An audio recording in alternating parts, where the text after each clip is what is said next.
co-leader and board chair of the Transformative Justice Coalition. I, along with Barbara Arnwine, who is the founder as well as the president and co-leader of the Transformative Justice Coalition, hope that you have enjoyed your day today.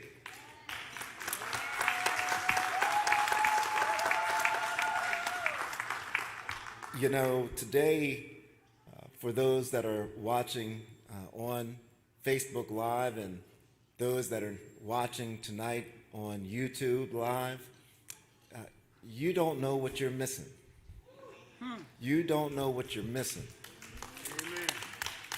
You know, today we had the opportunity, we were outside the courthouse here in Glenn County, Georgia, Brunswick, doing court watch for the Ahmaud Arbery family with the Ahmaud Arbery case. And let me tell you, Igniting Change Radio with Barbara Arnwine and I broadcast from in front of the courthouse, and the nation had the chance to hear over 100 activists shouting, "Justice for Ahmaud," standing up, being certain that voices were being heard. Well, you know, last night, if you were with us last night in the Facebook world and the YouTube world, you had the opportunity to listen to a panel discussion on justice in America. And you had the opportunity to listen to the team of Ben Crump.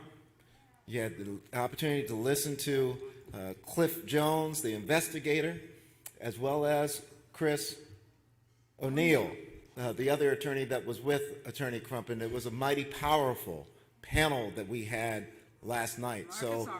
And Marcus Arbery, absolutely the father of Ahmaud Arbery. So if you have not had the opportunity to see that last night, we invite you to go back on the Facebook Live, pull it up, and take a viewing of it, and you will not be disappointed. But we're going to move even deeper into the woods now, because we're getting deeper into jury selection. We're getting deeper to the day of the opening statements. We're getting deeper and closer to that day where we know a verdict will be coming in the Ahmaud Arbery case. So tonight we're moving to the spiritual realm, And we're going to be talking about the black church in 2021 and the fight for social and political power and what the black church can do, what the black church should do, and what the black church has done. That's our focus tonight. And we have just an outstanding panel of folks that I'm going to introduce shortly. But before I introduce the panel, we have a couple bits of business that I like to do. And everybody that's here tonight sort of knows some of the business that we like to do before we get started. And DJ, are we ready? You know what they think it is. So yeah, y'all thinking one thing, but it might be something else. You know what they think it is. So we do have an anthem that the Transformative Justice Coalition has been using all year long, and it was specifically written for the Transformative Justice Coalition by Chris Matthews, and it was also a dedication to former Congressman John Lewis. And it is such a powerful piece, such an inclusive piece, that when people first heard it, many were simply moved to tears. Ladies and gentlemen, as we begin this evening, we wanted to start with the video and the song, Call Them In. The battle lines are drawn, and once again, somebody's saying, wait, be patient. If they knew how long it would be before all people could truly hear freedom ring, I wonder which end of that moral arc would they choose. I wonder if more would have walked in his shoes. This is what revolution looks like. You gotta get in and then stay in this fight. You've got to find a way to get in the way. Speak out every day. Freedom riders or letter writers, do what you can, just shine your light brighter.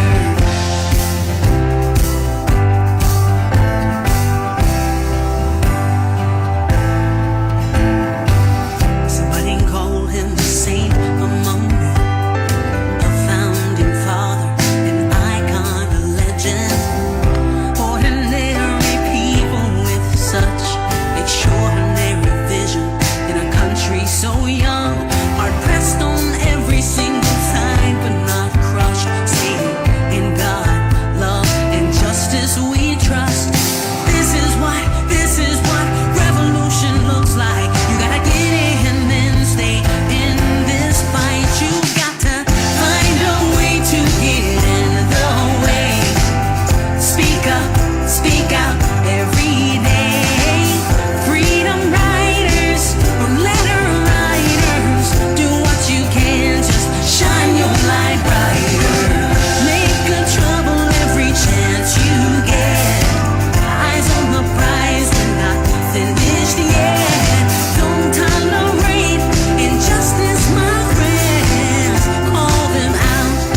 is what revolution looks like.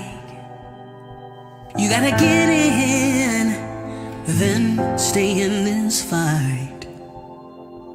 This is what revolution looks like. Get in, then stay in this fight. You've got to find a way to get in the way. Speak up, speak out every day. Freedom riders or letter writers, do what you can, just shine your light brighter. Make good trouble every chance you get. Eyes on the prize, we're not finished yet. Don't tolerate injustice, my friends. Call them out, but then call them in, call them. Find a way to get in the way. Speak out every day. Make good trouble every chance you get. Make good trouble every chance you get. Make good trouble every chance you get.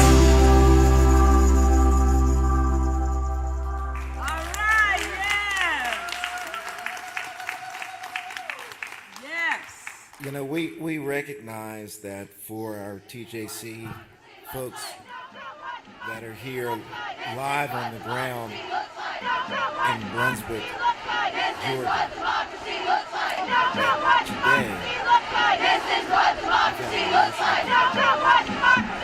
Oh, yes. and what folks in Facebook world and YouTube world and IG world need to understand about the TJC experience today is this, is that today not only were we at the courthouse with the family,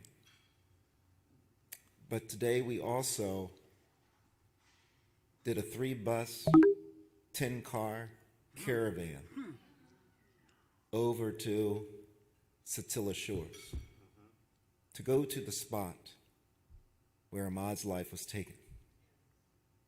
And once we got to the spot, we took a knee. Yes, We said a prayer. yes. We recommitted ourselves not only to the Arbery family to support them, but we recommitted ourselves to the fight for social justice throughout this country. So it was an emotional day. I know that when Betty Magnus from Rainbow Push, unbeknownst to her, called on by me to do a prayer, Oh, yes. understanding that she was the person that was present. When Fatima arrived at a able local to hospital, identify sick and what malnourished, happened she was when too weak to even stand. and Emmett too, But with urgent medical treatment and nutritious food, to bring it home, to make the connection. It was an emotional day. Many had to just go back to their room and think for a moment, just to try to recondition themselves, their minds. So what I'd like to do now, we have a performance by Peggy Harris. Yes.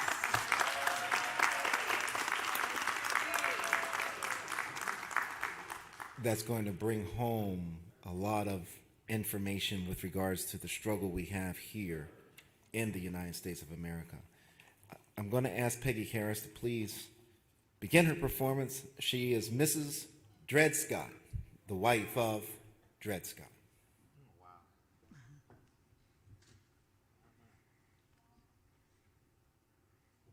I wish I knew what it means to be free. And I wish I could break all these chains binding me. And I wish you could feel how it feels to be me. Then you know that every man should be free, then you know that every man should be free. This is where my Dred Scott and I had hoped to find our freedom. The courthouse of the United States government. Reverend Anderson had told us all along that because we lived in Illinois, we was free. And I believed we was right in doing what we did. I know that suing for our freedom was the right thing to do. But this here country didn't believe that black men and black women should be free. So we were judged to be nothing. Nothing but somebody else's property. Well, the highest court in the land, the Supreme Court, ruled that we was property. And as I see it now, looking back, our case was nothing but another bloody step towards that awful Civil War. Did you know that my Dred was a quiet man? My Dred was a quiet man. But I know he must have burned inside at the thought of being owned by another man. And in a way, I'm sure he must have suffered more than I did. You see, I could at least put my anger into words and tears. But my poor Dred Scott, he kept it all locked up inside of himself, like a steel cage around his heart. And then when the court case was over, and all the newspapers decided we was famous, they took our picture. Now that to me was just another sin against God. You see, we wasn't good enough for the town folk before.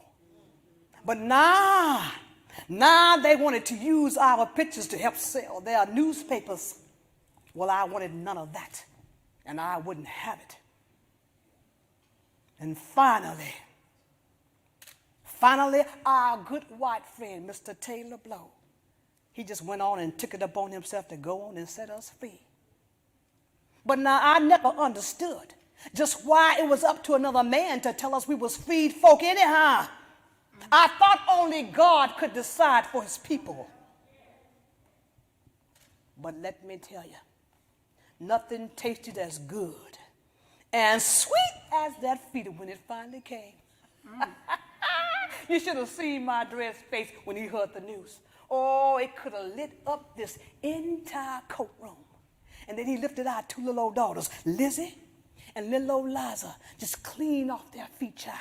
And he just danced, and he danced, and he danced all around that courtroom. Me, I just laughed. I laughed until I cried a little taste. I thought, why? Why did this take so long in coming? Dred died the next year. Man lived his whole life as the property of another man. Breathed free for 1 year and some odd months, and then he died. Well, I don't know much about the law of this young land, but I know what's right. Someday, all people's going to be free. That's right. You hear what I'm saying? Someday, all peoples everywhere gonna be free. 'Cause we shall not be moved. We shall not be moved, just like a tree planted by the waters. We shall not be moved.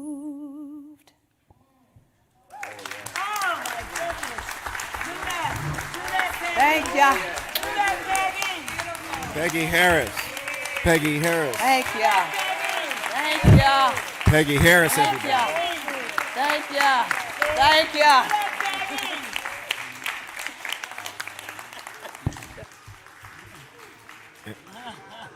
and Peggy and Miss Harris. Peggy Harris, everyone. Peggy Harris. Peggy Harris. Peggy, I can't let you take your seat yet. You gotta start these folks with that last song. Come on now, everybody, teach these people this song, Peggy Harris. Come on now, come on. We shall not be moved. We shall not be moved. Just like a tree planted by the waters. We shall not be moved. Thank you. All right. Woo! Harriet. Oh, I'm going to give this back. Number one, we shall not be moved like a tree planted by the water. We shall not be moved.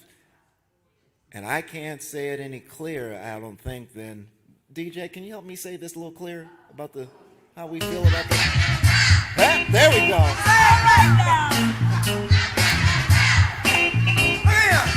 Some people say we got a lot of malice. Some say it's a lot of love. But I say we won't quit moving until we get what we deserve. We've been beauty and we've been scorned. We've been treated bad, talked about as sure as you want. Just as sure as it takes 2 eyes to make a pair. Brother, we can't quit until we get our share. Say it now.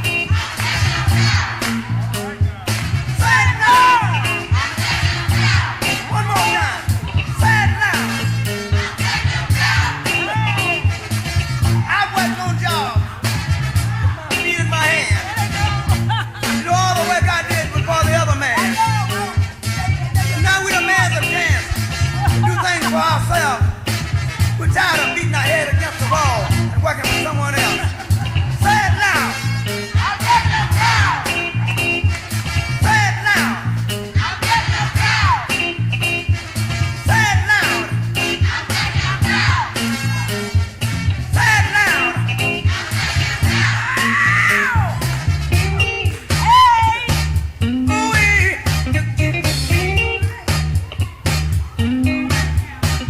All right.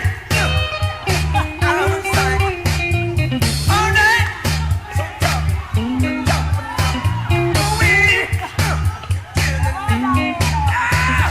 now. I'm getting it now. Say it now. I'm getting it now.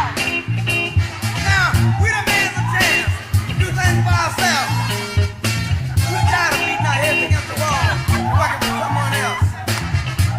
Look here, one more thing I got to say right here. Now we're people, we like the birds and the bees. We'd rather die on our feet than keep living on our knees. Say it loud. I'm getting it now. Say it loud. I'm getting it now. Say it loud. I'm getting it now. Say it loud. I'm getting it now. Hey! All right now. Lord, you know we can do. Now we can say. Now we do.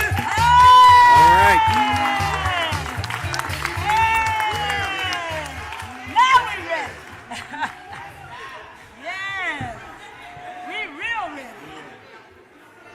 We real ready. Hi. As a small business owner, I need to grab every opportunity. Now, can't you That's why I hear love Dred our Ahmaud. Scott? I'm black and I'm proud. Mrs. Dred Scott, I'm black and I'm proud. It gives me a pleasure to introduce to some and to reintroduce to many the founder as well as the president of the Transformative Justice Coalition, the co-leader along with me of the Transformative Justice Coalition, none other than the person that we refer to call as the Queen Mother of Election Protection. She is the President Emeritus of the Lawyers Commission for Civil Rights under law. Did that for over 25 years, straightened them out, got them started. They're still active. They're still litigating voting rights case. Whenever you see during an election, if you have a problem, call 866-OUR-VOTE. That came from Barbara Arnwine, folks. Ladies and gentlemen, Barbara Arnwine. Hey!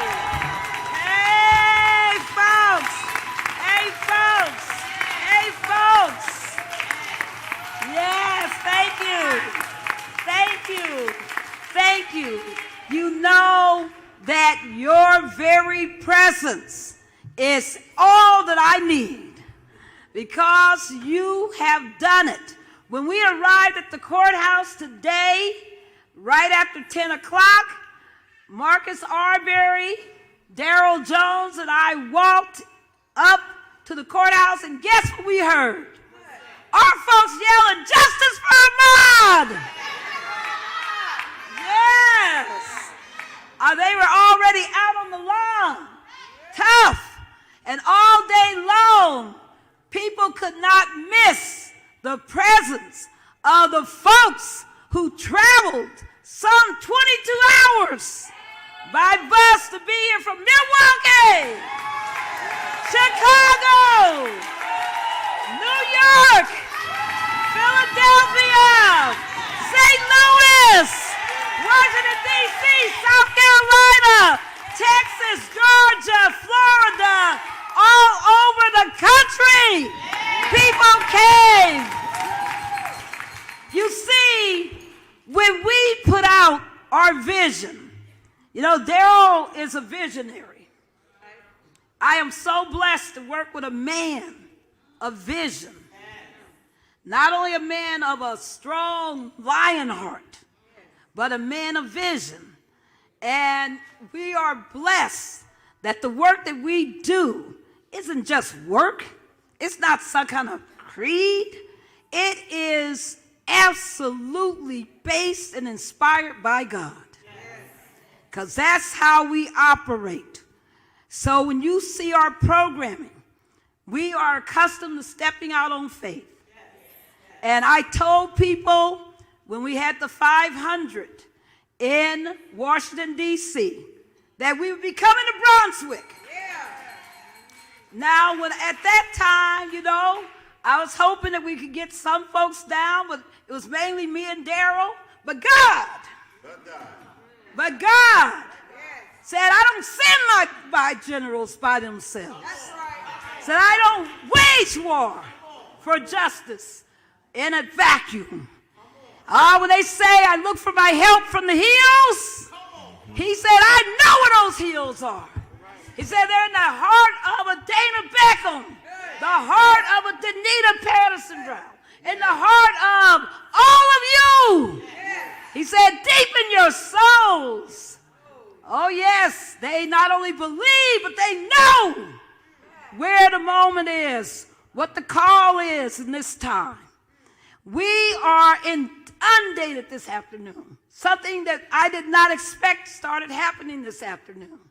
Now, many of you were extremely moved when you went to Satilla Shores. And people are calling me from all over the country saying, Barbara, because they saw it on Facebook. They saw it on YouTube. They saw you walking up and down that street, and they're going, Barbara, I didn't think that's what the community looks like. It looks like a regular community. They said, you know, I mean, that's what I want everybody to remember. That young man, as I mentioned, had jogged through that neighborhood dozens of times. He had no idea when you walked down that street, how could he have ever known that his life was in mortal danger? How could he ever have known? And that's what we got to remember, that racism has no one corner where it's confined. Come on. It's in every single DNA of this country. The idea that you can move away from racism and danger is not real. That's why we fight with every inch and bottom of our soul to effectuate change to dismantle white structural racism, to dismantle white supremacy, to dismantle it not only in thought but in deed. That's why we are gathered here, because you are amazing people. You took the week off. And what's been happening tonight is because of what you've done, and the media's just blown it up about you being here. They've been covering it like crazy. They've been just going nuts to see you. And they've been telling the world about you, so much so that guess what's happening? People are blowing up my phone saying, can I come? Can I come? Can I come? Can I come? I can get on the red Greyhound bus. Can I come? I can drive. Can I come? That's all because, see, the difference between you and others is that when you read the call, the come, you came not knowing for sure what it would be like. What would it be like? You didn't know. You didn't know no Jekyll Island. You had no clue about Transformative Justice Coalition, talking about a Justice for Ahmaud Arbery Week. You didn't know, but something in your heart. Something in your heart. Something in your consciousness said, I got to be there. Now others are seeing what you're doing, and they say, I want to be there too. But you see, that's the beauty of God, is that when he calls you, you got to respond to the call. Come on. You don't say, when I think it's time. There's something called God's time. And you either respond in the moment or the moment passes you by. So I am just grateful. I want to just give a testimony. I want to give just my love voice to all of you for coming. You see, Marcus Arbery, Diane Arbery, Ruby Arbery, all the nieces and nephews, all the Arbery's. You saw the children the other day, all the Arbery's. They're heroes and sheroes. They are the best that we produce. Their parents told them, stick together. Fight together. That's why they've been able to do what they've done and stop the tragedy. So I want to end by saying that change comes because people believe in the possible. You see, Nelson Mandela said that they always say it's impossible until it's done. You see, what we're doing here today and what we've been doing all week long is we know that the people perish for lack of. We've been bringing the knowledge. We're going to bring it tonight on this amazing panel. I am so delighted to see our amazing guests. I could just talk forever about each and every one of them, but I'm going to give it back to Daryl, because Daryl Jones is one of our heroes. I just can't imagine. I can't imagine. I can't imagine. I can't imagine the blessing of God to send me somebody to be a co-leader and to fight side by side the way a Daryl Jones fights. Am I blessed? Are we all blessed? Thank you, Daryl. Thank you, Barbara.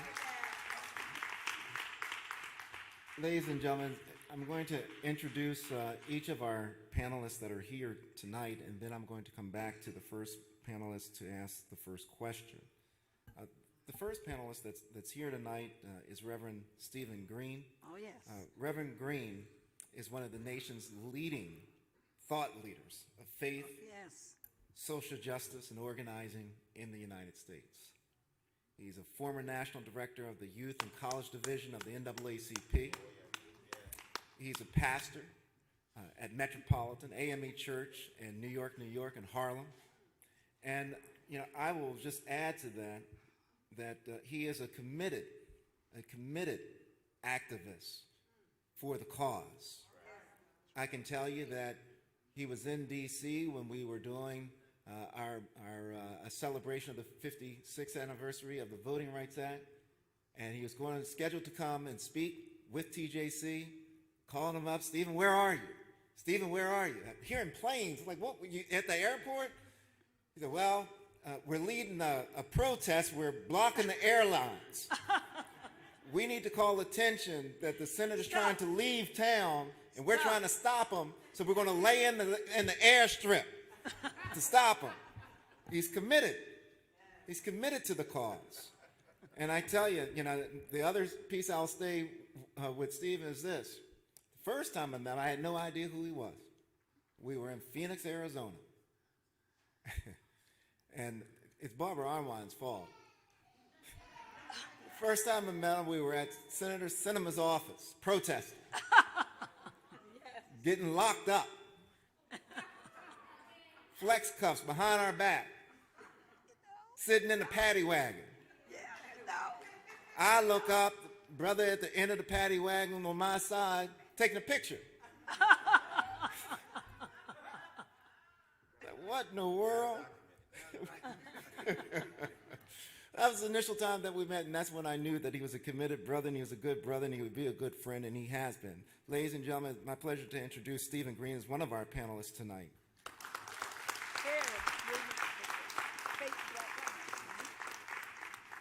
Not to be outdone, and I know I got one person here from my hometown, so I'd be careful with what I say.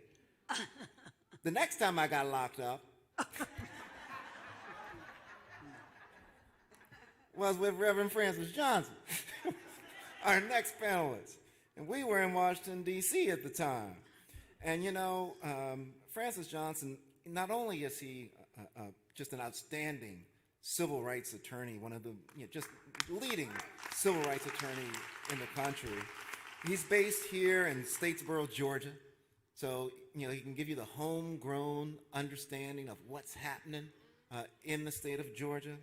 He's a lecturer of constitutional and criminal law. He's lectured at Savannah State University as well as Georgia Southern University. Pastored over at, Mount Moriah Baptist Church as well as Magnolia Missionary Baptist Church. Former president, state president of the Georgia State Conference of the NAACP.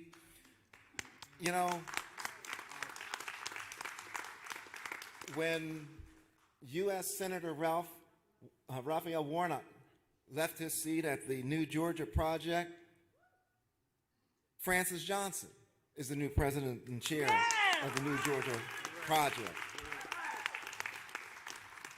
Barbara always asks me not to talk about people being alphas and Alpha Phi Alpha in my fraternity, so I'm not going to say anything about them being an alpha.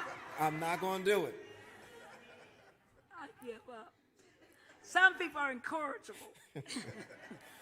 We also have with us today remotely one of the leaders in the Rainbow Push Coalition. He is the National Field Director for Rainbow Push. He is the pastor at the Greater First Baptist Church in Chicago, Illinois. He has marched the streets with Barbara Arnwine and I in Phoenix, Arizona, Washington, D.C., Chicago, Illinois. Seems like everywhere we go, Bishop Tavis Grant is right there with us, marching, leading, and pushing. Bishop Tavis Grant. We also have with us, and I know that he doesn't need much of an introduction, but the father of Ahmaud Arbery, Marcus Arbery, one of the strongest black men in America.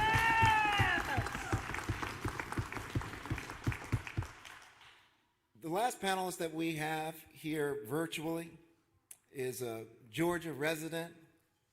He's a professor at Florida A&M University, pastor at Wesley Chapel, AME Church in Blakely, Georgia. He and I have not been arrested together. Not yet. Yet. However, in December, Barbara and I were going down to Blakely, Georgia for a votercade. Yes. It was during the runoff election. And Brother Reverend Dr. Carl Harris was the organizer that was putting together the votercade in Blakely, Georgia. And Barbara always laughs when I say this. I'd never been to Blakely, Georgia, had never heard of Blakely, Georgia. When they told me I was coming to Georgia to work on an election, I figured I'd just be in Atlanta. That's all Georgia was. We got down to Blakely, Georgia. Shame. Shame. We got down to Blakely, Georgia, and we saw one of the most outstanding votercades that has occurred in this country. Ever. That was organized by Reverend Dr. Carl Harris.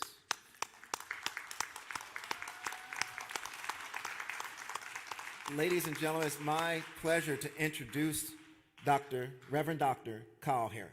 Yeah.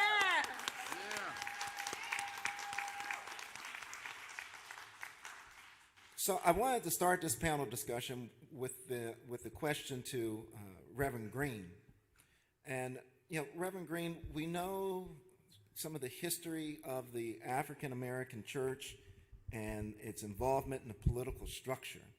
Could you share with us, from your experiences, how the African American church is doing now in the struggle for rights, for civil rights, for political power, and if you could incorporate into that, talk about the Freedom to Vote Act.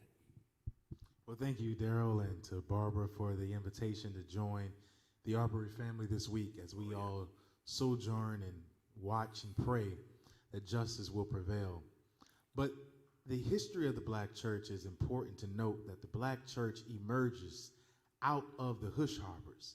It is the progenitor of resistance in this nation for black people. Well, It is from the black religious movement that we get Nat Turner and Denmark Vesey and Harriet Tubman and Sojourner Truth and David Walker's Appeal. Absolutely. And so when we talk about the black resistance movement, it is a black spiritual movement. It emerges out of our faith tradition that helps us to understand that the shackles that are on our arms and on our feet have no power over us than the power of the universal spirit that connects us. And that's what motivates us to be free. That's what motivates our ancestors to say, up above our heads, I hear music in the air. There must be a God somewhere. And that is what motivates us even now, to continue to fight and to resist and to hold an imagination and a vision of what's possible. And truly the African American church has allowed some of the voices to hijack our prophetic call. Yeah. We've become too comfortable in prosperity gospel and name it and claim it truth and ideology, and becoming more capitalist than we are Christian. And the black church has to reclaim its prophetic voice if we're going to see black people to be free in this country and beyond. And so as we talk about this right to vote and this Freedom to Vote Act that will be in front of the Senate on tomorrow, That's right. that needs to pass so that we can ensure that this nation moves finally to become a democracy. We have yet to fully become a democracy in the United States That's of right. America. And so we need the warriors of love, the truth carriers, to be able to stand and speak truth to power as Jesus did in the temple in Luke chapter 4. That's And right. say that the Spirit of the Lord is upon me to speak good news to the Good poor, news. to set at liberty to the captives, and to give recovery of sight to the blind, and to proclaim yes. the acceptable year Of the Lord. Favor. Yes. And the acceptable year of the Lord's favor is not just when you can get a Bentley or Benz. It is actually No. when justice will roll down like Yeah. waters and righteousness like a mighty Yeah. stream. It is exactly when you can run in your your neighborhood in South Georgia and not be charged down and hunted down by 3 white men. It means that everyone will have the right to vote. It means that our people who are 2.5 million of us who are incarcerated in prison are not held liable to these crimes of mass incarceration. It means the war on black people will end. It means that we'll truly be able to see the kingdom of God at hand. All right. That's beautiful. That's beautiful. And you know, Bishop Tavis Grant, and listening to Reverend Green speak with regards to what the black church's history has been within the movement and what's happening and what should be happening with the black church. Could you share with us your perspective? Because, I know you've been on the ground all over the country, and you've been in contact, you and Reverend Jackson, in contact with black ministers every day with regards to the movement. What is your perspective for what should be happening in communities like Brunswick, where we are with the black church? What should be happening in communities where African American men and women are being mistreated by the police, by vigilantes? What should the church's response be? What is the collective response that should be occurring right now? Where our dear brother laid out a canvas, a landscape, if you will, I will take it a step further. Jesus asked the question, where were you when I was naked? Where were you when I was hungry? Where were you when I was in prison? And his response is, I'll say to the righteous, I'll speak to the institution. The black church has been not just the moral center and compass for the black community and its culture. It has served to be such globally. And we're now bringing America and the world to a sense of consciousness as relates to race and righteousness being a hand in glove relationship. Like never before, people are sensing that there is something moving, not just here in America, but around the world, where the moral imperative for justice, the moral imperative to eradicate poverty, the moral imperative for access to health care and educational equity. That is at the heart of the black church. All of our legacy institutions had their infancy and their beginning in the black church, utilizing not just the black preacher, but the black people who make up the black church.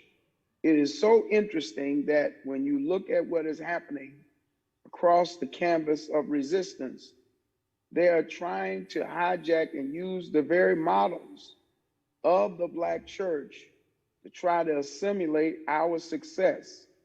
And our moral challenge now is to speak truth to power.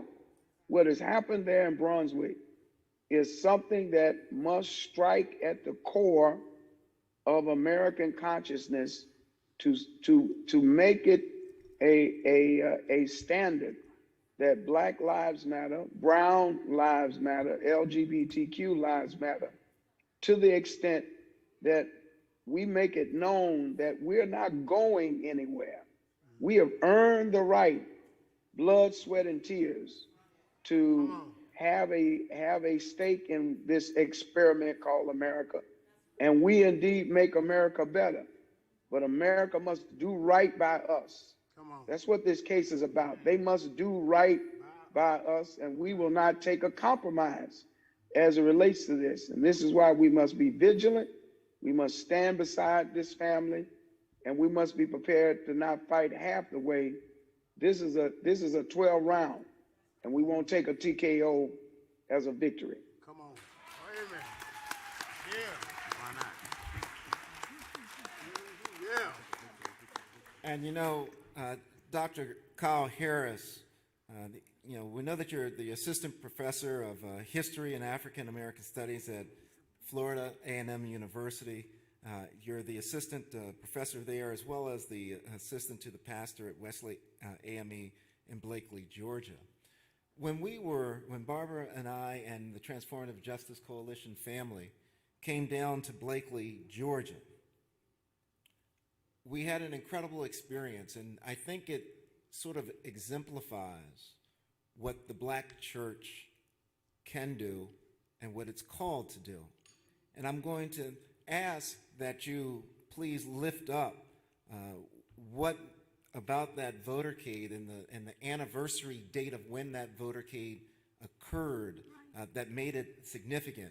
And, you know, Dr. Harris, I would be able to remember that date, but it was something about the bloodhounds that were called out on us before we began that helped me to somehow forget certain little details. But Dr. Harris, it's important for people to hear what happened on that date to the black community in Blakely, Georgia, and the courage that it took the Wesley Chapel AME Church and the other AME Church families to do what you did. Could you share that with the folks, please? Hello, everyone. There are a number of series of events that took place in Blakely, Georgia, as it relates to race violence, most particularly during the Jim Crow era. Most particularly as we were commencing with our votercade there in Early County, there was something called a Goolsby race riot, ultimately where we find approximately 50 black individuals that were lynched via trees, via bullets, via ropes, via horses and buggies, all over the county there in 1915 and 1916. So what we were doing with the votercade on that day, it was bringing everything full circle as it relates to the ongoing struggle of black people in this country, ultimately bringing that to center stage for black people in the area, white people in the area, and so forth and so on, to let them know, of course, things are changing, but there's still more work to be done.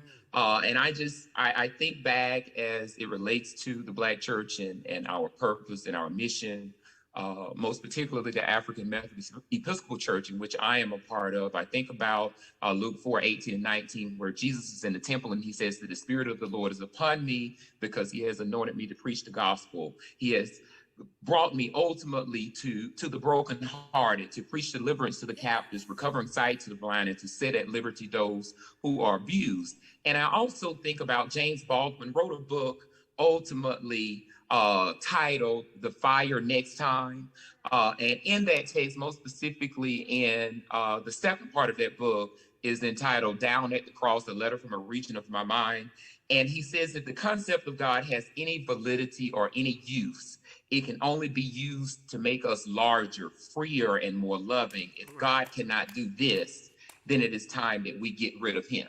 And I think that's what the church has been called to do. I think that's what we were doing ultimately on that December day in Blakely, Georgia, working to make the nation more free by censoring the violence that took place there 100 years prior and the violence that continues ultimately in this country.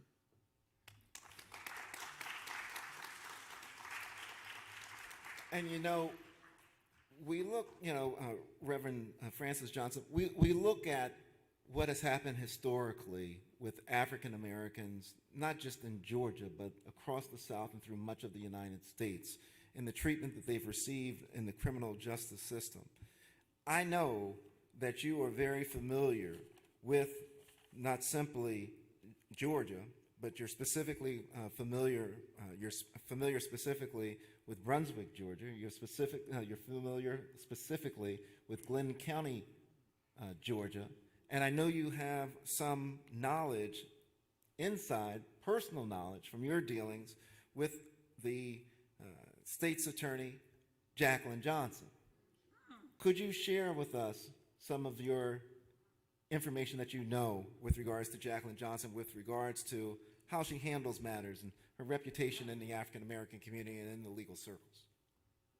Well, I appreciate the opportunity to share today, this Transformative Justice Coalition. That word transform the root of that word, which means to carry a cross.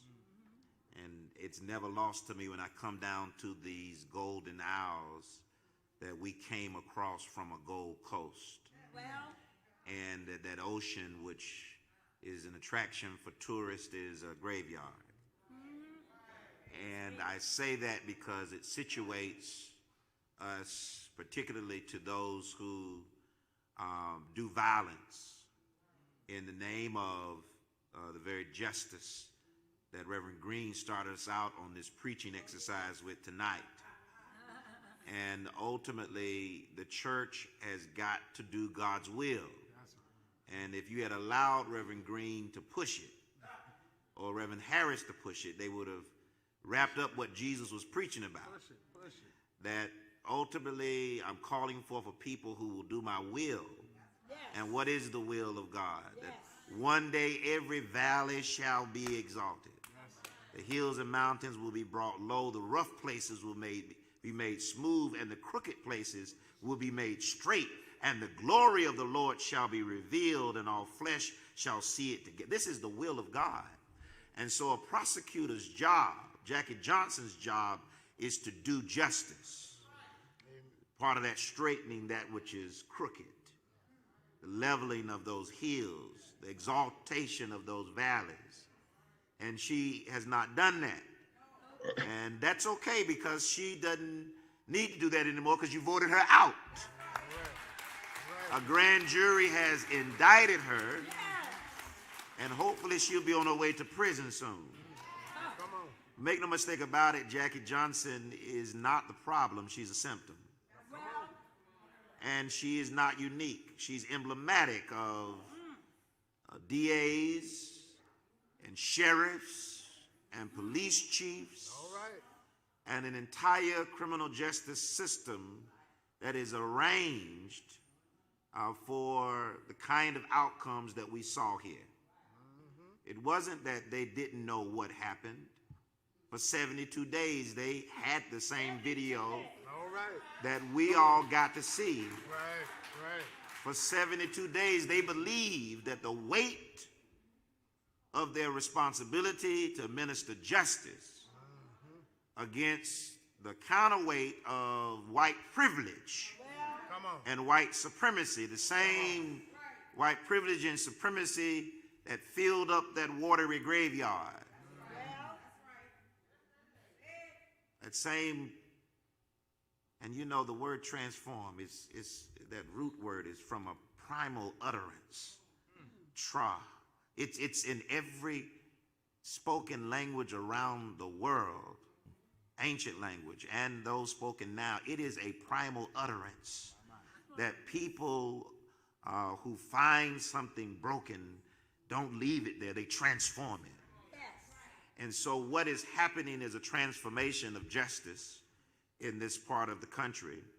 And I wish that I could say in this part of the country, but in a real sense, if we want to be quite frank about it, when the NAACP was founded in 1909, there were around 350 lynchings, nearly a lynching a year. We are beyond now 3 police-involved shootings a day. Last year, according to the Washington Post, more than 1,000. This year, more than 1,000. I just want you to understand that the Equal Justice Initiative, Brian Stevenson's great work, documents more than 5,000 lynchings between 1870 and 1950. There have been more than 5,000 police-involved shootings where the narrative was very similar to the narrative of, yes, an unarmed African-American is shot and killed by police, or in this case, a former police officer, and there is no justice. There is no justice. There is no justice. And that's just since 2013. So I want you to know the problem is exponentially worse. The noose is replaced with the bullet. The tree is replaced with the badge or some color of authority or law. And ultimately, there is a DA that ultimately presides over that, like Jackie Johnson. And that is here in Brunswick, but it's also in places like Atlanta, Georgia, where we can't get black DAs to do justice, to level mountains and exalt valleys. It's happening in New York. Not the largest metropolis on the face of the earth, where Eric Gardner's killers could not be brought to justice. In small places, in large places, where there's no crime. Go to Cleveland, Ohio. What was Tamir's Rice crime? But being a child. Everywhere, we are dealing with this same issue. And at the heart of that is somebody who will lift up the transformational work of what it means to be a DA, that is to do justice. And the church should demand that those who are charged with that responsibility do it.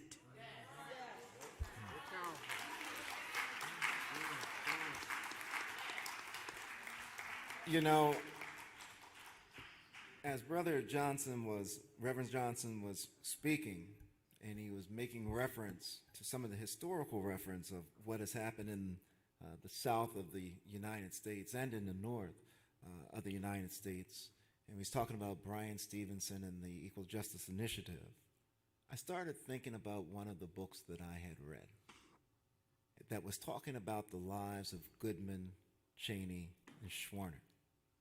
3 young freedom riders that came down from New York, came down into Mississippi, and sometime later they were taken and killed for trying to register blacks to vote. And what I thought about Reverend Johnson wasn't just the killing of those 3 young men. What I thought about was the part of the story that is untold. The part of the story that tells you that they were searching for these 3 men for days, for months. The part of the story that tells you that they were dredging waterways, looking for the bodies and the remains of Goodman, Cheney, and Schwerner. The part of the story that you don't hear, that they were pulling all kinds of bodies out of the water. That's right. That they didn't know who the bodies were, but they weren't the bodies of the 3 they were looking for. But you didn't hear about that. That's the importance, I think, of making that connection, of getting the full story, of getting all the information. Yes. And with that, I think Reverend Johnson, I'd like to start with you, and anyone can jump in if they'd like, and I know Barbara Arnwine definitely is going to jump in, I hope, on this piece of it. When we're talking about Glenn County, when we're talking about Jackie Johnson, when we're talking about the Glenn County Police Department, we know that Jackie Johnson stopped their investigation. That's right. Told them, don't arrest, don't do anything, let them go home. My question is, should there be a federal investigation of the Glenn County Police Department? Amen. Come on. Yes. Can we start with Brother Marcus? Absolutely. Arbery? Can we start with you? Yes. What do you think? Yes. That's what we pushing for. Everybody that had their hands in it, they need to go down with them. We got to clean it up. Tell you, that's the only way things gonna get better. Cause right now, black people not trusting that police boys. I'm being real with it. I wouldn't call you. I'm serious. I wouldn't call you. What, to get killed? Come to kill me? When I need help, you will come to kill me. No, I ain't gonna call you. And I urge my brothers and sisters not to call you. Right now, we're gonna have to deal with the way it is right now. We're gonna have to be safe. Look out for each other, stick together. I'm telling you, cause there ain't no trust here now. I'm being real. If you want me to tell the truth and be real with what I'm seeing, hey, don't ask me to talk. Because I'm going to tell you the truth. Please. That's what's going on now. I'm telling you. So all y'all out there, if you don't want to be real with this thing and see what's going on with our black people, hey, get out the way. Get out the way. Stay on the side somewhere. Because our black people are in a battle, man, and we in a bad battle here. I'm telling you, and we got to survive. We want to live. We want to live just like they want to live, you know? And if you love your children and all your grandchildren, come on, you got to battle for them. Right now, they lost. And you got to tell them the truth. Tell them what's going on. School our children. You know, don't get caught up in a place where you ain't combat. Because I'm going to tell you something, they're going to kill you. I'm being real with it. White people, racial, they're going to find a way to kill you and try to find a way to justify it. I'm telling you, that's real talk. And I'm telling you the truth, because that's how they roll. So, hey, let's get together.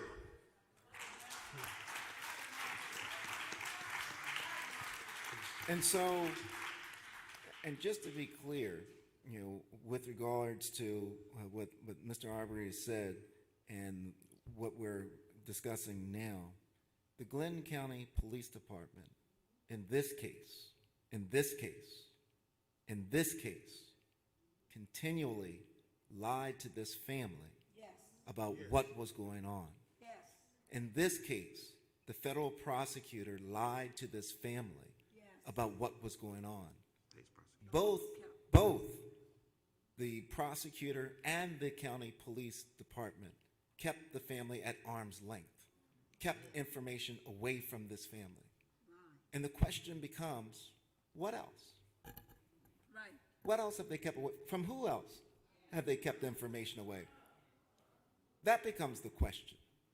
And so, you know, members of the panel, that's the reason I asked the question. Do we need to have a federal investigation? Yes. That's the question that I want to have answered. Yes. So I think that the people of this state sent a clear message in electing Raphael Warnock and John Ossoff and giving President Biden control of the United States Senate. And here we are 10 months after that inauguration, and we still have the George Floyd Policing Act that is not the law of the land. The president committed that this would be a new day for the Justice Department and that the ways of 45 and his Justice Department in ending pattern and practice investigations would be over. Right. But here we are in month 10 of this administration, and we sit with the same acting U.S. attorney for this district that we've had when he who should not be named was president of the United States. And that's par for the course across this country. And so, yes, we should have an investigation, but more importantly, what Joe Biden promised when he ascended to the presidency, that we would see something different, it is time to match that rhetoric with action. I'm speaking on behalf of one of those Georgia voters and an organizer who asked people to go out in a pandemic and vote and to elect Martin King's pulpit pastor and John Ossoff, a Jewish brother from Georgia, to do something historic and give you this presidency. And I don't want to hear, this family doesn't want to hear. The history of this place is calling for historic action. And to be bogged down with procedure and Washington speak and all of that is just, it's mind-boggling. If you are listening, you need to hear us well. The trust that we placed, many people would say it was misplaced anyway, because there could never be a more faithful and hopeful people than black people against the weight of evidence that suggests that we shouldn't have it. But do what you promised. Give us a U.S. attorney for this area that will investigate the Glenn County Police Department, Brunswick Police Department, and these departments, these DAs, these judges, and truly do justice. That's what your mission is. And so, about what the bar is doing. So there are investigations that are proceeding right now because each of us take an oath as lawyers to uphold the Constitution of this state and the United States. and the conspiracy that Jackie Johnson engaged in that was also tied to George Barnhill, the neighboring prosecutor, who's still prosecuting right now today, is unbelievable. And they shouldn't be allowed to not only be prosecutors, you took care of that with Jackie Johnson, George Barnhill's days are numbered, but they shouldn't even be allowed to be lawyers. And so the work of the state bar is, as a self-regulating body authorized by the Supreme Court, is to make sure that lawyers operate in the public good. Yes. And so that work is ongoing. And so in addition to voting out of office, the indictments, the federal prosecution, which we've just asked for, but this bar, this state bar, lawyers need to repudiate this action and say to her, you can no longer be a part of our learned profession. And this is something that must be done. It is something that is being worked on right now. And so continue to push for that. And so, with that, Reverend Green and Bishop Grant, one of the things that the Arbery family did was that after Ahmaud was killed and they were lied to by the prosecutors, lied to by the police, that Jackie Johnson prosecutor was up for election. And they got involved in the election. They went and they recruited and signed up names to get people onto a person onto the ballot to run against that prosecutor, and end up defeating, in the first time for Glenn County's history, a sitting prosecutor. And all across the United States of America, we saw a surge of black and young voters calling for change, calling for a new day. And they came out, as Reverend Johnson said, during the pandemic, and voted for that change. The candidate that they voted for overwhelmingly said, I got your back. You have my back. Mm-hmm. We're waiting on this voting rights bill. Yes. We're waiting for this investigation in Glenn County. I don't even think I heard any word from the White House with regards to what has happened down here in Georgia. What do we need to do?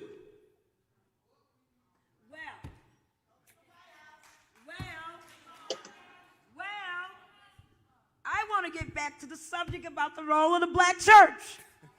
Because my conclusion is that the black church isn't doing enough. That's my conclusion. I want to talk about the failure of the black church in this moment. Because that's the issue. We watched during 4 years, black church leaders go into the White House and talk nonsense betraying black people. Come on. I don't want us to get confused that in this moment, we always read about false prophets. We always read about people who abuse. Make it plain. And, Make it plain, sister. And I want us to be very clear that the black church needs a revival. Come on. It needs to go back to its roots. I'm sick of hearing about how much Pastor got on his anniversary. I'm sick of hearing about what kind of car Pastor got on his anniversary. I'm sick of hearing about how big my pastor's house is. I am sick of the distortion of the black church. I'm telling you that part of our condition is this failure. Yes.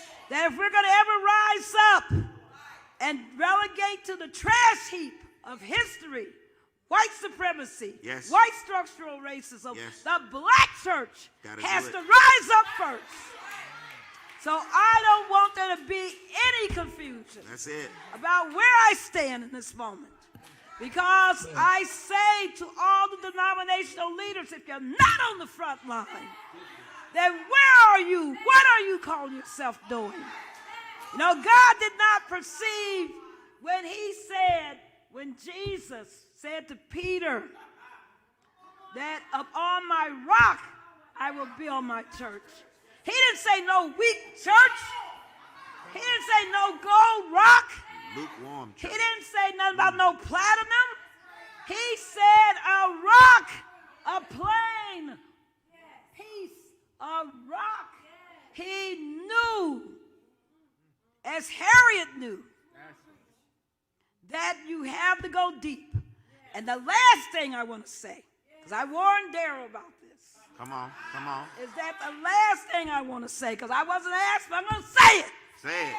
Is that until the black church gets right with black women and the leadership role of black women, Yeah. until we conquer as the racial justice movement, the intersectional failure of letting black women lead, letting black women's wisdom rise up without men being threatened, and understanding that it takes all of us to build a movement. It takes all of us to make the change. Transformation, transformative justice demands an entire reworking of everything in our community. So I'm not afraid to say this to Archbishop, Bishop, whatever. It has to happen. And if it doesn't happen, we remain in shackles, self-imposed chains. Let's break the chains. Let's break every chain. Let the army rise up. Let's do it. All right. Thank you, Barbara.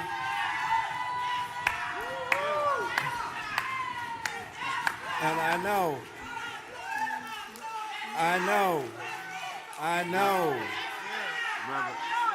Brother. You know it's right.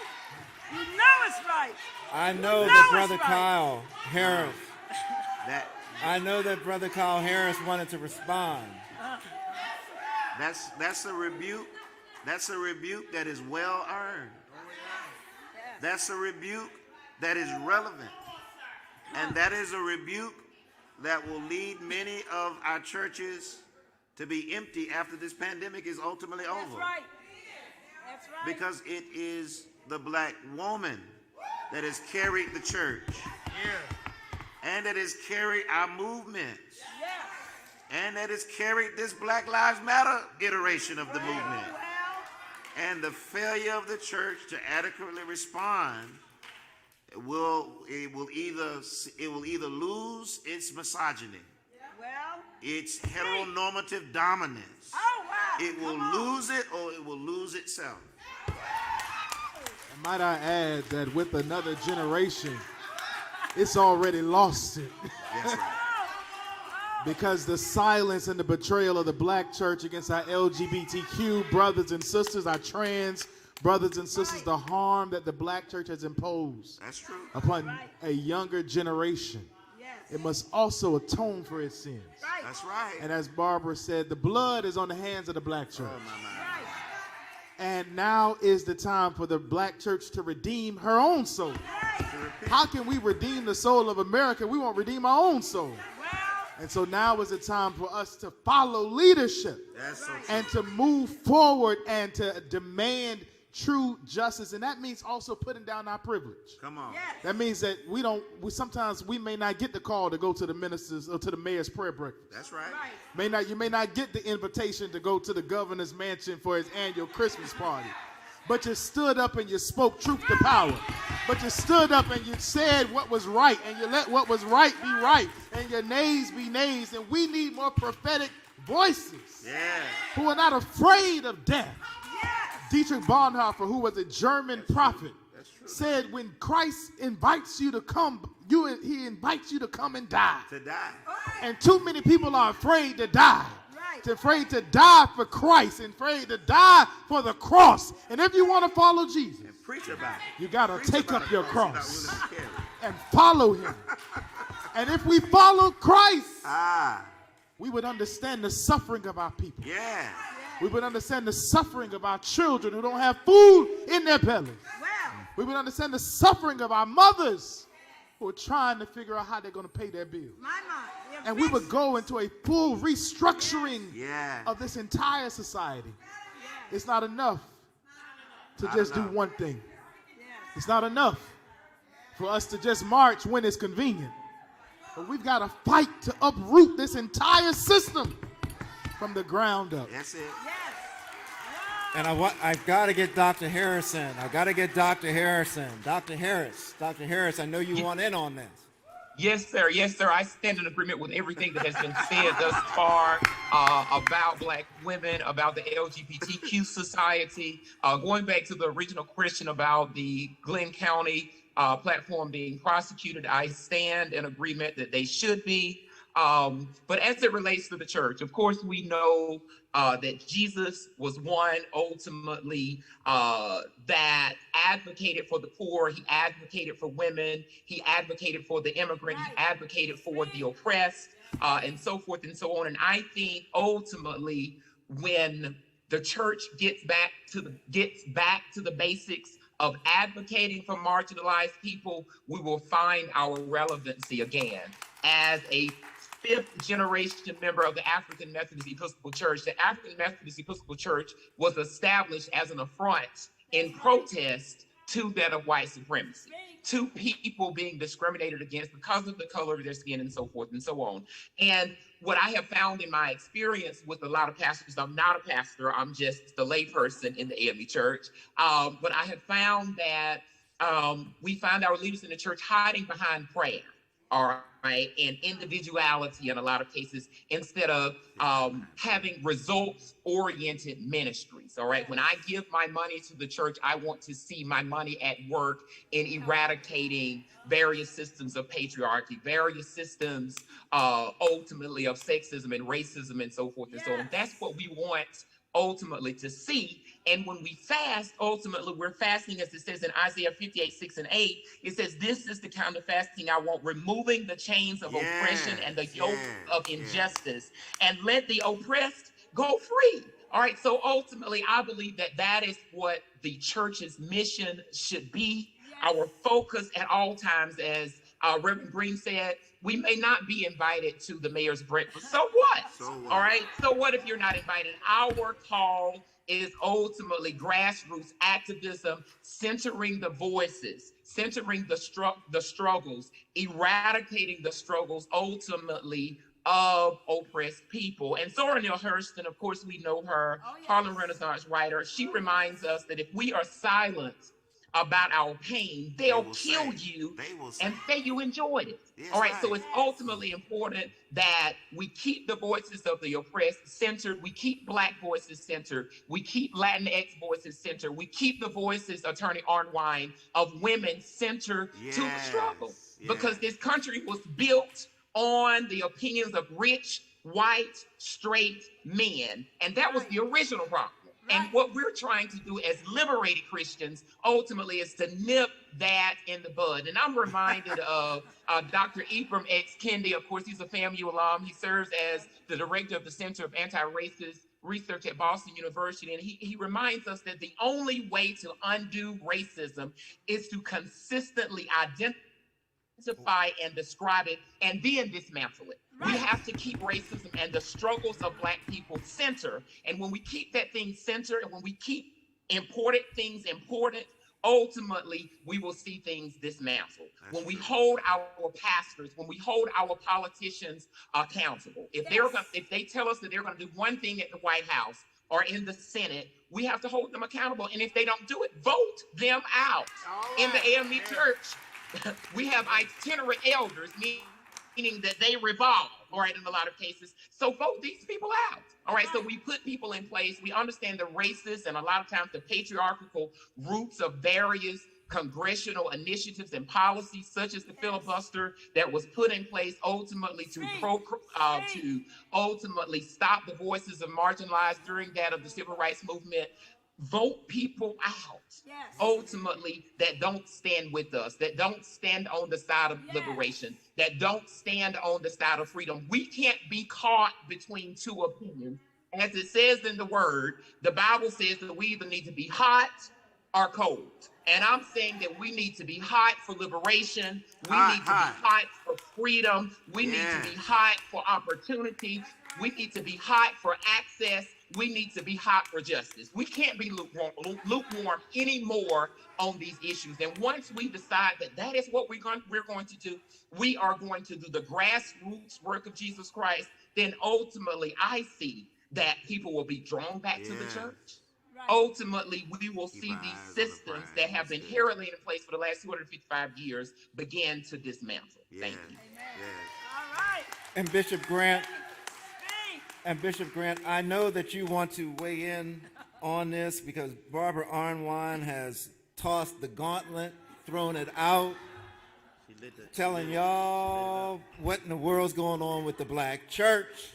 It ain't doing what it needs to be doing. It's letting its people fight on its own without the spiritual base behind it. They're more concerned about their cars. They're more concerned about, what did you say, Barbara? Their homes. They're more concerned about everything else. 40 million people getting evicted, and they want to talk about how big their house is. I'm sick of it.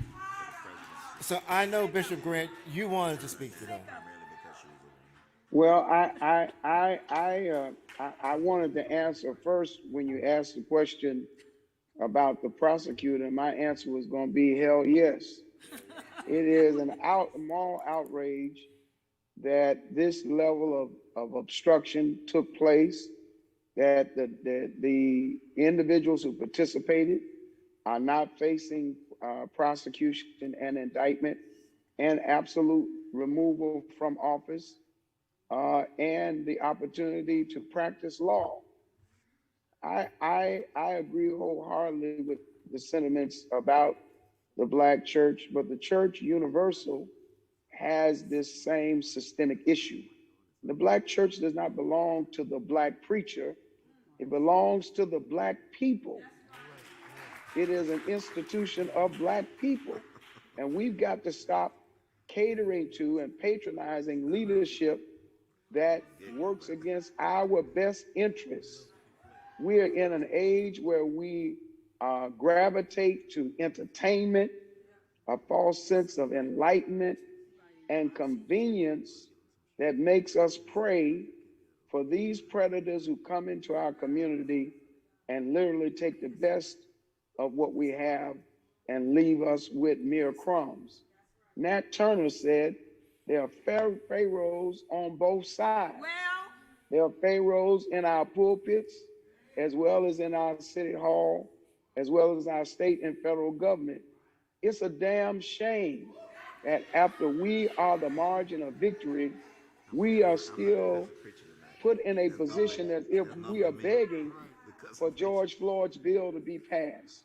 We are begging for John Lewis' Voting Rights Act and For the People's Act and $15 minimum wage and equal access. We've lost more capital in the past 20 years than we gained in the past 40 years in the black middle class. And we're standing around like members on the Titanic rearranging the furniture, and the damn ship is going into the water. We have to take the moral responsibility, the righteous, radical responsibility. At least Peter was willing to take a chance of getting out the boat and drowning. And let it be written, at least I walked on water a period of time. This type of pacification, this type of spiritual seduction that is going on must be exposed. The prostituting and pimping of black people from the pulpit to the pews must be exposed. And this schism, and I want to say it, this schism that black preachers have about sexuality. But many of them have their own sexual conflicts, but yet they want to impose a type of apartheid on black women, where black women are not equal, they're not valued, and they're not esteemed at some of our denominations. It is appalling that in 2021, there is no initiative of 2022 to put women in prominent positions of equity and respect in leadership without explanation. Right. A woman should not have to say, I'm a woman and I can preach like a man. I'm a woman and I can pastor like a man. I'm a woman and I can play sports like a man. She should be able to say, I'm a woman and I'm equal and as good as a man, and get out of my way and let me demonstrate who and what I am. And so Barbara's sentiment is a sentiment that should become viral in our culture, in our community. If you look in other sectors as black women have evolved, the church is retarded. The black church has retarded its growth by suppressing the voice and the value of black women. And there's no better time than now to expose it. And those who perpetrate it for the sake of practicing a form of hyper hypocrisy that is substantiated by men who make themselves. They're not made of the people, and they're certainly not made of God. And they are called false prophets. Right. This is the reason why we must be contenders of the faith. And no matter what, even if it's a few of us, the few of us can do a hell of a lot better than the bulk of them who are doing nothing. And so before I go to our closing remarks from Barbara Arnwine, I one other question I wanted to ask, because what our panelists have laid out and what Barbara Arnwine has guided us into with this discussion is a question of what is the black church doing in the midst of the struggle, in the midst of the struggle. And I want to ask Brother Marcus Arbery, what has the black church in Brunswick done to help you and the family? Oh, wow. Whoa. You know I'm going to tell the truth. Now, I can't say that about Pastor Baker, because he's been working behind the closet. Okay. He's been doing a lot of calling some top-notch people for this, our family. Thank you. But the rest of them, nothing. Nothing. They did nothing. You know what I'm saying? They ain't step up and did nothing. When something like this go on in a family, you're supposed to be the first one to step up, because I'm going to tell you something. Your church leaders are leaders. You're supposed to lead the people right. You don't supposed to wait till it get, the family had to take care of it, and then you want to try to go on some credit for it. It don't work like that. You're supposed to step up from the jump. As soon as this happened, you're supposed to got to that family. Right. And came and prayed, and you know, because prayer change things. But you know, when y'all ain't doing it like that there, y'all ain't really doing your job. I'm telling you, y'all leaders, and God put y'all in a spot to lead the people. When you ain't doing that, you make God mad. Well, I'm telling you. That's why you see these preachers falling so hard. Look at them now. I'm telling you, they falling hard because they ain't doing their job. I'm telling you, you got to step up and be that leader when God got you in that spot. I'm telling you, that's a strong spot to be in, to lead preaching. Because people going to follow you because you know they feel you're a man of God. Yes. And when you're a man of God, we trust God, not man. That's why you're supposed to do your job, so we can trust you. So I want to be clearer as to why I asked that specific question. Wow. And then I'll turn it over to Barbara. I asked that question because I wanted not simply the people in this room, but I wanted the nation to understand what the Arbery family has been going through. The one thing that I'm a former prosecutor, the one thing that happens in a prosecutor's office when there's a crime like this that's been committed against a family, you have what we call a victim witness assistant. Yes. It's someone that's assigned to the family to be certain that they have counseling, that they have services, that they have things that they need to help them deal with the grieving process that they're going through. Glenn County provided none of that to the Arbery. None of it to the Arbery family. And every time I would speak with Barbara and with the Arbery family, I'd ask Barbara, I said, well, the county prosecutor's office was reaching out and working with them, right? She said, no, there's nothing going on. And so I had to ask the next question. And that question came tonight. Because if you're not getting counseling professionally from the prosecutor's office, are the churches coming out and stepping up to say, this is a member, I don't care if he went to my church or not, he is a member of my community. A member of my community, that's right. And I need to step up to be certain that he's not hurting, that they're not hurting.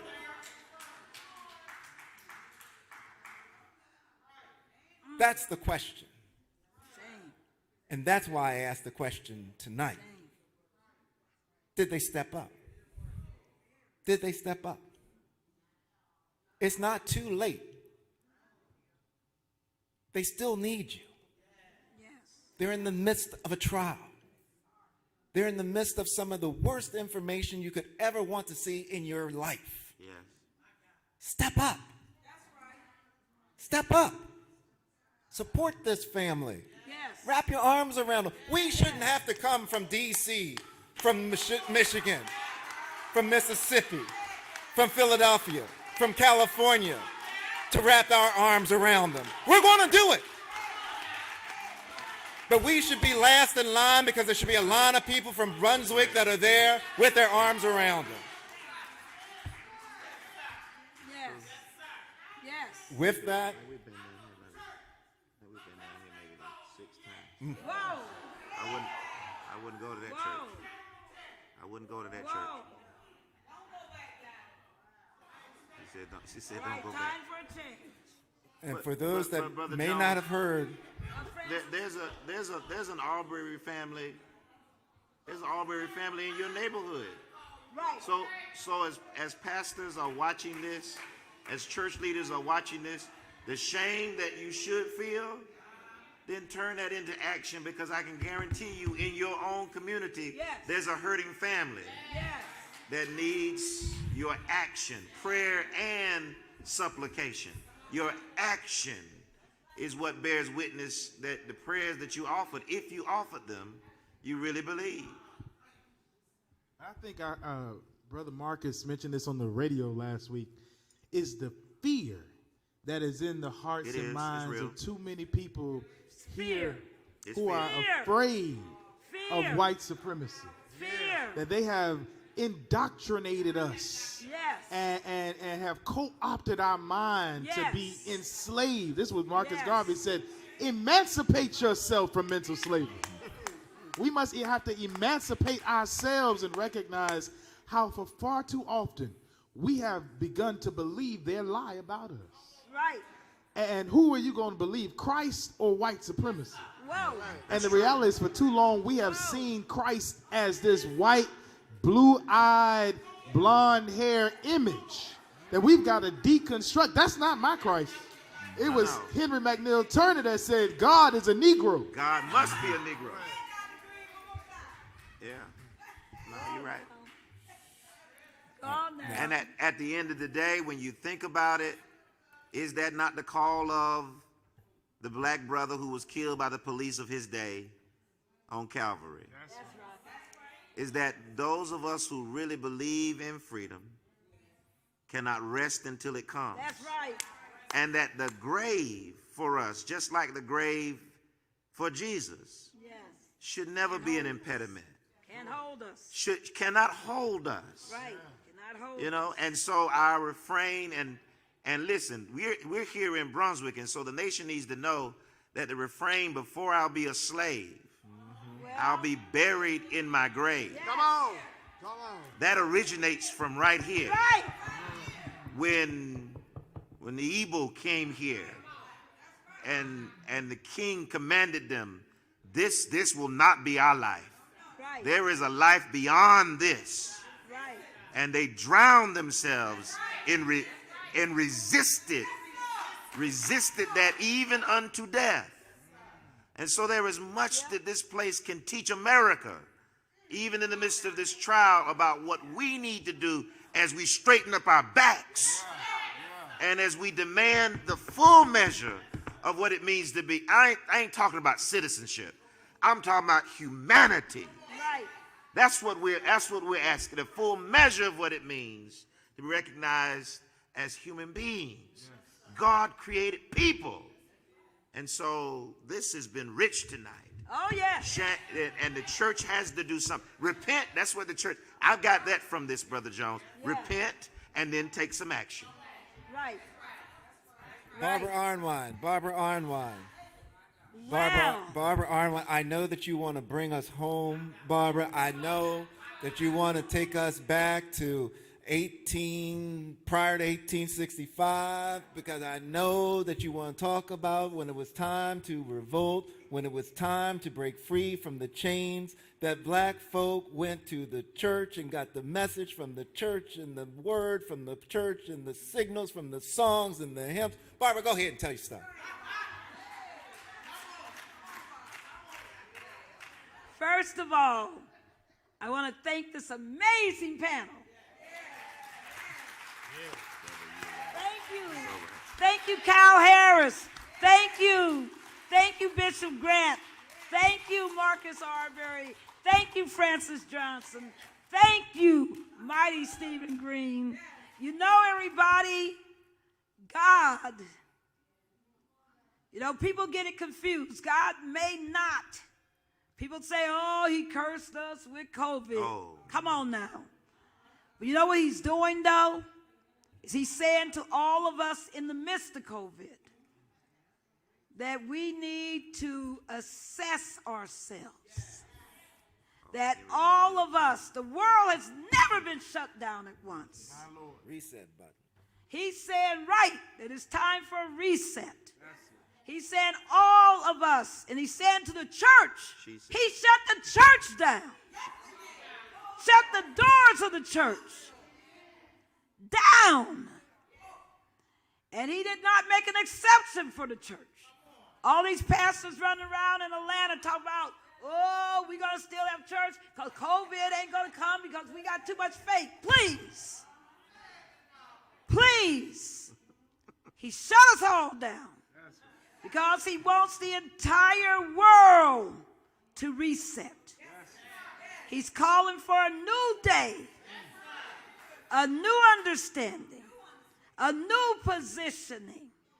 So I don't want anybody to get it confused that I meant it when I said there needs to be a revival of the church.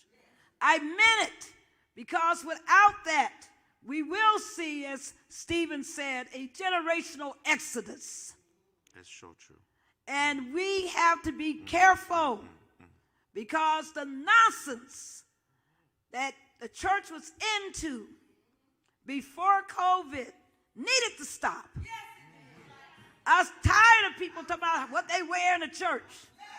Tired of people talking about their pew.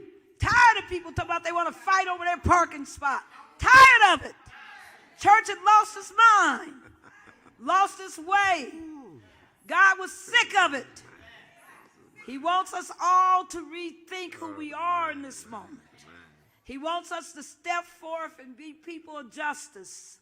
He wants us to remember that he says the most used common phrase in the entire Bible was do not fear.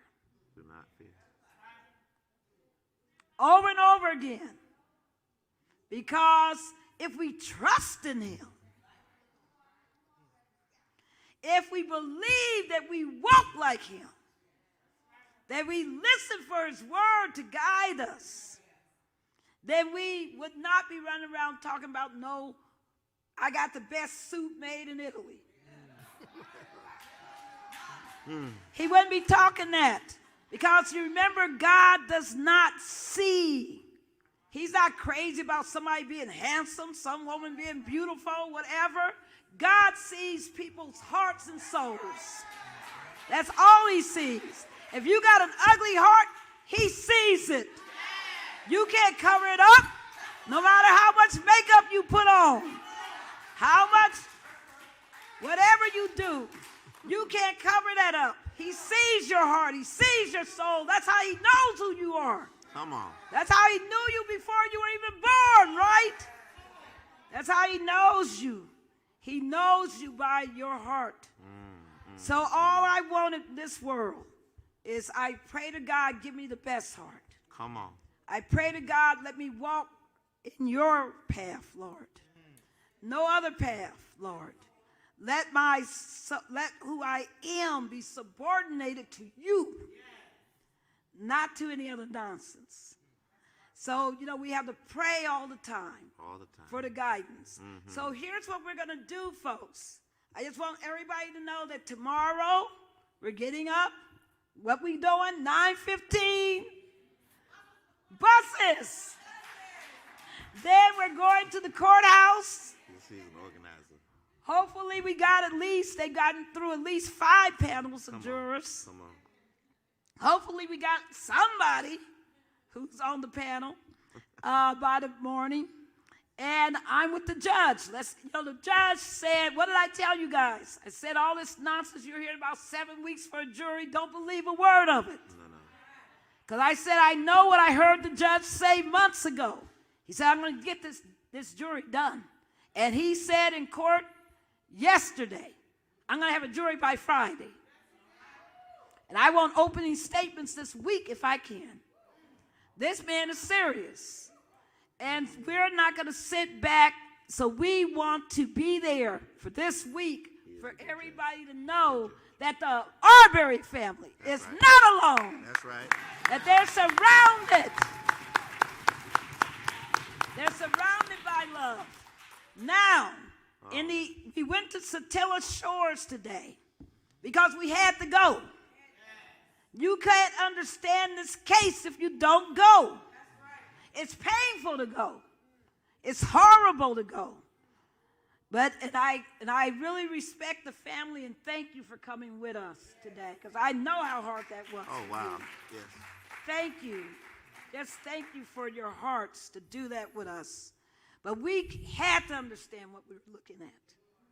And because nothing else makes sense until you see that, then you really understand the wickedness of what these men did. And you really understand the wickedness for them to be talking about they're not guilty. That's when you really understand it. The audacity. So the audacity, the absolute nerve. But that's what people do all the time, right? Because they fought over, Jesus' robe. They gambled for his possessions. So we got to remember that mankind, don't put your trust in mankind. Put your trust in God and what he can do with mankind. Because what I love about God is that he takes the broken person. He takes the broken person. He lifts up the broken person. He doesn't say you got to be born rich. Come on. To be my servant. He takes the people that folks have kicked to the curb. Say ain't gonna never be nothing. And he lifts them up. He exalts them to do his will, to do his work. So tomorrow evening, we're going to make one more trip. At the end of the court day, we're not going to stay until 4:30, but at the end of the court day, and I'll give you the time in the morning, I got to talk to the bus drivers and everybody. We're going to Point Andrew, right? Yes. We're going to Point Andrew. Everybody got to understand what Point Andrew is. It's where the last slave ship. It's where the last slave ship was brought here on Jekyll Island.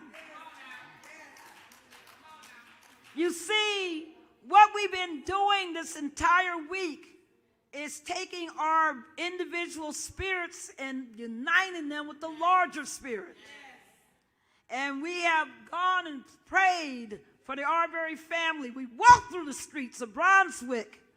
We have prayed, and we will, and now we went to Satilla Shores, and we got on our knees and took a knee in honor of Ahmaud Arbery and prayed with his spirit. Now we're going to go to the ancestors. To the ancestors. We're going to connect it all. We're going to connect it all. And I just want you to know that we're going to do that. You won't leave here without that. So that's who we are. Transformative Justice Coalition. It's about that trial. That's right. It's about that, what did you call it, primal utterance? That's right. It's about that scream. And that scream that's deep buried in our soul is the nature of God. Ooh. God is what? He's a God of justice. Yes, he is. First and foremost, don't ever get it twisted. He's not an ATM. He's a God of justice, first and foremost. And there is a cross to be borne to do his justice. So I want to just say again, Daryl, to everybody on this panel, thank you. You brought it tonight. Somebody is changed because of what you said tonight. Somebody's going to think differently about things tonight. The church should never be the same because it needs to be transformed. And I want to say to all of you, again, profound things. You see, I walked in here this morning. I woke up this morning, and I walked out of the room, and when we were walking down the streets of Satilla Shores, a sister came up to me and said, "Dearest, I see your bracelet that you like to wear." She says, "Let me give you something." And she took this off of her own hand and gave it to me. So you can wear something on the other hand. You see, God is constantly blessing us in little and big ways. As I told you in August when I said we're going to come to Brunswick, I didn't have a dime for this trip. And God stepped up. Daryl will tell you. He stepped up. And the next thing we know, we could say we're going to do 100 people. Because he gave us the resources. He gave us the resources. And I just keep in prayer constantly that he will continue to bless all of us. That he will bless your sacrifice of taking this week to come to Brunswick, to be with this beautiful family, to lift up this fight for justice. Let's keep it going, folks. If you thought that last night was great, then were you prepared for tonight? The best is yet to come. Get ready. Get ready. Get ready. Get ready. We'll see you tomorrow. Get ready. All right. Thank you, Barbara. Good night, everyone. We'll see you tomorrow. Tomorrow evening, 7:30, we'll begin.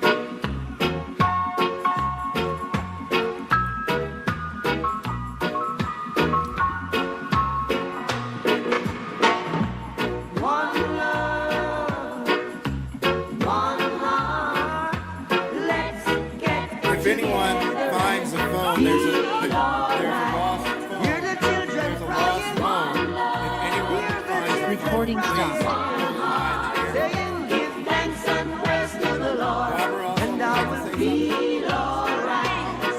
Hello, everybody. Turn my mic back on. Hello, everybody. I'm sorry.